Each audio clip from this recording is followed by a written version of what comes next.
Welcome back to the Owen Handy Show. I'm Herald Bulletin Sports Editor George Bremer. We're here as always with AU men's basketball coach Owen Handy and our guest this week, senior Micah Smith. Micah, we got to start with Coach's T-shirt here. Make sure everybody can see that. Take Micah seriously 2016 with the hashtag. What does this mean? Okay, well, it all started, I would say, November last semester, and it was all about, it started with me finding a girlfriend is what it really was at first. And finally being taken serious by someone. Then it got transformed into basketball. It was a way for me to get my name out for Mr. AU. So they're all actually working pretty well right now. So that's all I'll say about that one. You've been averaging at least a year, if not in double figures, I believe, since this campaign began. Yeah, like I said, it's worked in the basketball phase, and when I'm doing well on the court, I'll hear my teammates from the bench say, take him seriously. So they're definitely in support of the campaign. It's all going well. The things are going well, and I think people are taking the Ravens seriously right now as a team. Coach, last week when we sat here, you said your goal was 2 wins. Mm-hmm. You picked up 2 victories. How does it feel? Pretty good. I guess we're on the right side of a 7-game winning streak, and I think as a team we're just bursting with confidence right now. And anytime you win a bunch of games in a row, you want to find the right balance between maintaining your confidence. Obviously, we should be a team that's playing with a lot of confidence right now because we've earned that right. But at the same time, you want to balance that with not getting fat and happy, not feeling overconfident, not taking teams lightly. And I think that this group has done a really good job of staying focused on each opponent as they've come, has done a really good job of preparing, and hasn't a lot of the qualities in practice that have allowed us to get to the point of being where we are have continued even as we've won more and more games. So to me, that's a real positive, and it's a testament to the leadership from Micah, Brett, and Nathaniel in terms of what they brought every day. Micah, at this point in the year, the season's kind of winding down, the conference race really heating up. Are you scoreboard watching it all? Do you check the internet when you get home? Are you aware of how tight that conference race is? Yeah, we know the top 4 or 5 are neck and neck right now. We do our best to focus on us, because if we don't take care of ourselves, then nothing else matters. Obviously, the team will check after our game, look at the standings, but we know what we have to do and where we want to be, so we're focused on just us right now. Coach, along those lines, this week 2 road games, Wednesday at Manchester, Saturday at Bluffton. Both games here were kind of interesting games. You got big leads against both teams. They both were able to come back, get into the game, and then you're able to finish both out. Are you expecting tight contest again this time around? Yeah, I think they'll both be very competitive games. They're both Manchester and Bluffton right now. If the season ended today, would be on the outside looking in when it comes to the conference tournament. But they're both within striking distance of getting back into it. So we play 2 games this week against teams that are going to have a level of intensity and desperation that we don't necessarily share, because while we're not mathematically in, we're in a good spot right now. But what we've got to keep in mind is being in a good spot can disappear pretty quickly.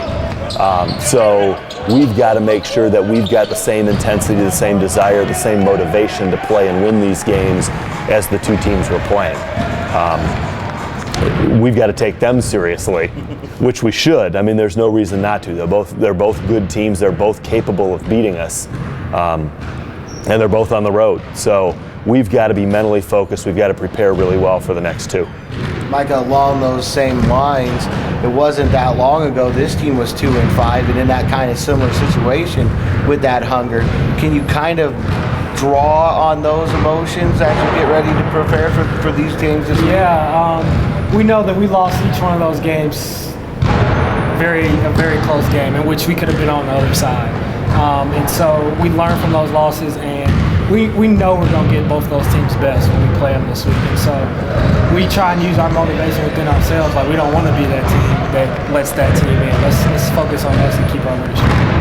Coach, I remember back around December when the conference season was really heating up and you knew the rest of the games were going to be conference games.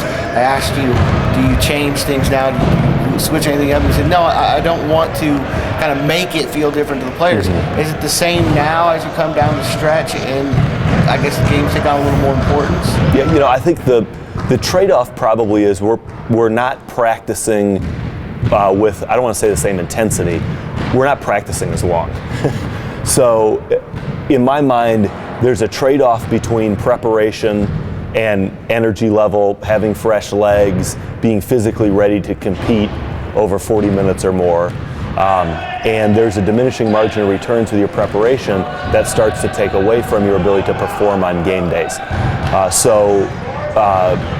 We've taken, I think the last 2 Thursdays, we've taken off from practice completely. Today we'll go about 2 hours in total, which will include about 30 or 40 minutes of shooting. Tomorrow we'll go, it's not light, but it's shorter.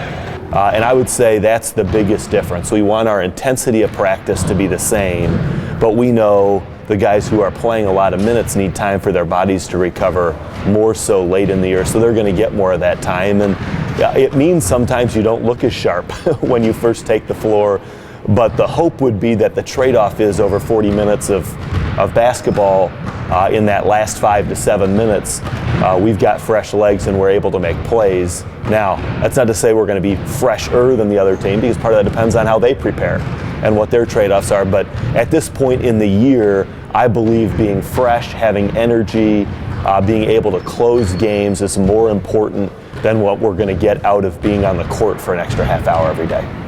Micah, from a standpoint of being sharp, go back to the Wednesday game, we'd be remiss if we didn't mention that here against Mount St. Joe. Really led from the opening tip, led by 30 points at one point in the second half.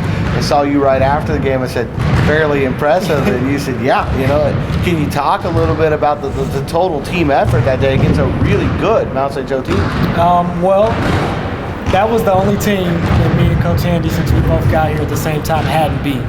And Nathaniel Acre, he made a good point. He was like, I had not beat this team. And that was literally, we wanted to do it for each other and knock them off because we feel like they've had our number the last few years.